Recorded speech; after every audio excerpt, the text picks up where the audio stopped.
Nah ini cerita supaya kamu tahu. Jadi berkah betul ya di Indonesia itu lama itu ada Madura, ada Sumatera, ada Banjar. Kalau orang Banjar lebih hebat lagi. Orang Banjar itu di mana-mana pakai bahasa Banjar. Sama seperti orang Madura, di mana-mana orang pakai Madura. Dan orang Banjar kenapa saya bilang lebih? Ya, karena memang sebuah Banjar ya, karena Madura itu induknya kan Syekhona Khalil. Ya, tentu yang kita tahu yang modern. Banjar itu punya indukan namanya Syekh Arsad siapa? Syekh Arsad bin Abdis Somad. Syekhona Khalil itu ngaji sama Syekh Nawawi Banten. Padahal Syekh Nawawi Banten masih ngaji sama Syekh Arsad bin Abdis Somad teman Banjar. Itu uniknya orang Banjar itu. Meskipun hidup di mana-mana pakai bahasa Banjar. Termasuk kiainya siapa yang di Kholi besar di Banjar itu? Siapa itu? Di mana? Ustadz Zainil itu. Enggak, kampungnya apa? Ijen. Sekumpul ya. Itu ngajinya di Bangil. Kamu kira ngajinya di mana? Ngajinya di Mbah Zaini itu ngajinya di Bangil. Tapi jangan kira sama orang Jawa enggak, sama orang Banjar. Ngajinya di Bangil. Dan kiainya ya orang Bangil, tapi beliau orang Banjar. Mucalnya ya pakai bahasa Banjar. Sehingga orang Bangil enggak bisa ngaji sama kiai itu karena ini bahasa apa itu? Jadi sudah hidup di Bangil itu tetap pakai bahasa. Kalau kita kan Islam Nusantara, jadi iya, kayak, nah ini penting saya utarakan. Karena apa? Semakin lama itu orang, nah terus ini gitu ya. Saya ini kan baca kitab banyak sekali. Itu tadi saya sudah buktikan sholat sudah ada 5 mungkin. Tak teruskan. Ketika Nabi mau kabundut,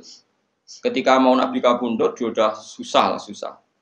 Itu dibuka jendela. Itu Nabi masih di dalam buka jendela. Ketika melihat orang sholat itu langsung sehat. Ternyata ketika beliau sakit, orang semua di masjid tetap sholat. Masyhur kenangannya Aisyah, kenangan Sayyidah Fatimah. Fastana rawajjuh wasur rawajjuh. Nabi baru nggak sholat berdoa, semua nangis pot. Ternyata aku sukses jadi Nabi waktu sholat. Semua nangis pot. Padahal beliau sakit. Sudah usi barok, sudah pakai belenggu, sudah di kepalanya sudah diasbu, sudah dimaksud, sudah di. Akhirnya apa? Nabi minta, "Cong aku gandeng, ben iso sholat." Terus dipapa itu Sayyidina Ali bin Fadl itu saudaranya Abdul bin Abbas, Fadl bin Abbas. Terus Nabi yuhada bina rajulaini dipapa Fadl sinten? Ali. Terus kemudian ikut sholat. Ikut jamaah masyhur, terus akhirnya Abu Bakar mundur, kemudian Nabi ngimami. Lagi-lagi Nabi bunganya itu krono sholat. Jadi semua kenangannya sahabat itu ya sholat. Karena begitu spesialnya sholat. Ini era sahabat ya, orang-orang era rasanya. Karena begitu spesialnya sholat, ketika Rasulullah wafat, intaqala ila rafiqil a'la. Ini dengerin betul ya, Pak. Paling tidak kita pernah punya pikiran kayak orang waras. Jadi kesukaan kayak berpikir orang waras yang ini tak tobat no. Kemudian ketika Nabi wafat, intaqala ila rafiqil a'la. Apa komentar para sahabat? Siapa khalifahnya Rasulullah? Ya orang yang disuruh Nabi sholat. Kata alasan mereka, jabatan negara itu sepele. Wong sholat sepenting itu saja. Abu Bakar sing kon dadi imam. Saya ulang lagi cara berpikir sahabat. Jabatan presiden, jabatan khalifah itu cemen. Wong urusan dunia wae. Wong urusan sepenting sholat wae sing sowan pangeran dikongkon mimpin Abu Bakar. Apa meneh dirimo urusan dunia wis ben Abu Bakar. Itu ukurannya kelayakan jadi pemimpin itu juga sholat gitu Pak. Paham ya? Mulane ana kontestasi imam, paham? Tapi gak tapi Gus. Akal-akalan zaman modern itu akal-akalan iki cerita. Mulane tak koi iku zaman sahabat terus akiasno.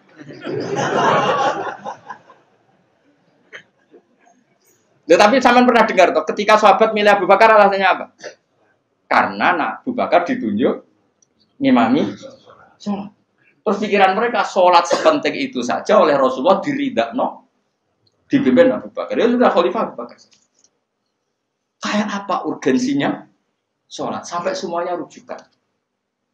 Terus Nabi juga ngendikan, "Somben jong kowe nek ning mahsyar iku amaliyane ora pati dihisab. Pertama dihisab iku sholat, terus sholat sama Allah liyane gampang. Lagi-lagi sholat yang dipuji. Tapi sekarang orang Islam modern itu kayak LSM. Jadi pikirannya itu gimana supaya orang kaum marginal itu sing ndi ora supaya ke tengah. Berarti kayak pemain bal, itu rumus-rumusnya kok pemain bal. Orang yang termarginalkan supaya di tengah. Orang-orang miskin itu bisa dibasmi. Oleh basmi piye malaikat Mikail ora kepen ngreseki ngentekno. Jadi gak pikir sampai wong melarat ora salat luwih dibela timbang wong mapan salat. Mergo wong mapan salat jenenge berjuwis. Nak wong ora salat tapi melarat iku kaum pinggiran. LSM seringane bela kaum pinggiran. Padahal iso wae Allah ngukum wong ora salat rezekine angel. Sing sering salat diparingi barokah urip rezekine jembar. Tapi sebagian wong-wong LSM ya ora kabeh tapi kakean sing ngene iki, paham ya? Sing salat mapan nggo mobil dianggap berjuwis, anti sosial. Sing ra salat terus Allah ngukum melarat, tetep dibela-bela mergo napa marji.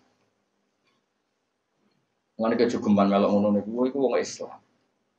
Ojo geman iso wae dekne melarat mergo uripe boros. Di dhuwit sithik dienggo narkoba, di dhuwit sithik nggo bokeng wong wedok, terus melarat. Bareng melarat, berhubung melarat tetep mbok bela mati-matian. Tapi takoki pangeran itu piye? Aku tak hukum malah mbok bela gitu piye. Lah saiki akeh ora percaya takok aku. Sopo wae wong paling melarat ning donya terus takoki asal usule. Kira-kira mergo Allah sing dolim apa masalah ngene? Wong merantau sing ning dalan-dalan rata-rata ya ana mutunge. Melarat ning desa isin tukaran mbek Pak D Pali terus mutung anti silaturahim minggat sementing rawuh dulur. Lho padahal ngendikane Kanjeng Nabi paling cepet dadekno sumpeke rezeki adalah qatur rahim. Wong lungane wae niate ngadui dulur. Iku jenenge apa qatur. Terus dihukum mbek pangeran merantau kangelan. Tapi saya tidak nuduh semua orang seperti itu. Tapi aku yakin nggak mungkin seperti ini tanpa sebab. Tuh bila-bila nih. Mereka kowe mau dikoidah marginal berjuwis, apa? Marginal. Kalau pikiran ini terus, nanti kita kayak zaman PKI kan. Saya tuh punya kenalan gus-gus banyak di Kediri, di Madiun, di mana-mana. Itu dulu PKI Madiun, PKI Kediri, PKI mana-mana di daerah sana itu. Mangkel kiai, jadi kiai dianggap kayak bos berjuwis. Santri yang kerja ngurumat apa? Kebon. Kiai ini tengok-tengok ning omah untuk setoran. Jadi nganggep kiai koyo ketua geng. Mergo kiai ini ning omah tengok-tengok mulang. Engko santrine ngurusi kelapane, ngurusi panenane terus disetor. Nah, makanya darane kiai ketua geng. Terus sing dekne ku bela kaum apa? Melarat. Kaum melarat itu kangelan. Akhirnya gerakan sama rata sama rasa. Itu korban pertama PK. Mergo dekne ora ro ibadah. Dadi wong sing diparingi jembar kaya kula ini kan mulang. Terus rukin salam template, dianggap kok ketua preman terus setoran ngono ae. Yo mati yo jenenge wong bingung kabeh diprovokasi ngono iku yo. Mati. Akhirnya pertama yang dilibas PKI yo kiai, perkarane provokasine ngono iku. Oke agak anak kiai aku anak kiai putune kiai itu terus cerita. Padahal kiai-kiai iku mapan mergo barokah wa mattaqillah Allahu makhraja. Mesti ora ana wong takwa ora diurusi pangeran. Kulo niku yo ora pati pinter pergawe tapi yo kerupat wae pangeran. Umum yang kaji kulo yo kaji. Umum yang Pak Yurabi yo Yurabi. Cara aku butuh wae untuk akeh kan cuma yo. Pokoke gampang kabeh cara gelem. Cuma iki kan njogo toleransi. Sampai wong ora payu-payu yo. Saya tuh pernah itu ngisi seminar di Madura di Bata-Bata di sana. Pondok paling besar di Madura namanya termasuk pondok paling besar itu Bata-Bata sama Gus Yofur. Itu cerita gini, Gus kalau di sini orang alim, kalau ingin nikah gampang, dikasihkan, masih dikasih uang sama calon mertua. Kalau Anda ingin, nanti pulang bisa bawa langsung. Ini Madura, negara Islam. Ya pemandunya itu bilang gitu. Waduh. Aku ngaku kesuwen dari Kiai Jawa Tengah. Kesuwen ra tau roh ngono-ngono iku. Jadi saya kaget tuh, masa gitu ya? Itu ada pendereknya lagi, pengiringnya. Tak tanya, apa betul gitu? Oh iya, betul sekali. Padahal kecerdasan Madura itu yang paling bisa ngalahkan kecerdasan Pak Habibie guyonannya. Karena kalau guyonannya Pak Habibie itu tanya, coba ukur ketinggian tiang itu, tiang bendera. Oleh orang Madura dinaikin. Ditanya, kenapa tidak kamu copot? Itu kan tiangnya kan copotan. Kenapa tidak kamu copot ukur di bawah? Oh, namanya agak ketinggian, Pak.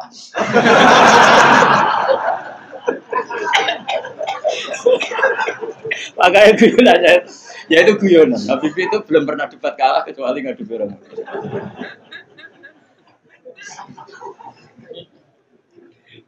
Tapi di sana juga gitu guyonan. Tapi memang orang Madura itu nak guyon. Orang Madura tak tanya, memang guyonannya gitu ya.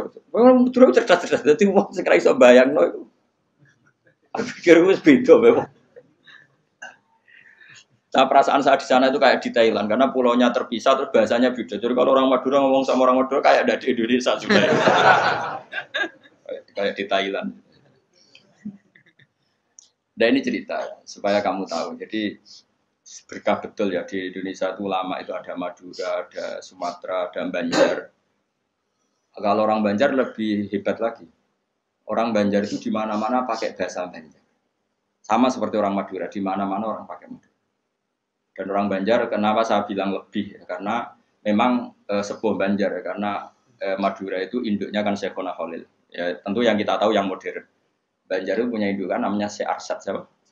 Syekh Arsad bin Abdis Somad. Syekhona Khalil itu ngaji sama Syekh Nawawi Banten. Padahal Syekh Nawawi Banten masih ngaji sama Syekh Arsad bin Abdis Somad, teman Banjar. Itu uniknya orang Banjar itu. Meskipun hidup di mana-mana pakai bahasa Banjar. Termasuk kiainya siapa yang di Kholi besar di Banjar itu? Siapa itu? Di mana? Ustadz Zainil itu. Enggak, kampungnya apa? Ijen. Sekumpul ya. Itu ngajinya di Bangil. Kamu kira ngajinya di mana? Ngajinya di Mbah Zaini itu ngajinya di Bangil. Tapi jangan kira sama orang Jawa enggak, sama orang Banjar. Ngajinya di Bangil. Dan kiainya ya orang Bangil, tapi beliau orang Banjar. Mucalnya ya pakai bahasa Banjar. Sehingga orang Bangil enggak bisa ngaji sama kiai itu karena ini bahasa apa itu? Jadi sudah hidup di Bangil itu tetap pakai bahasa.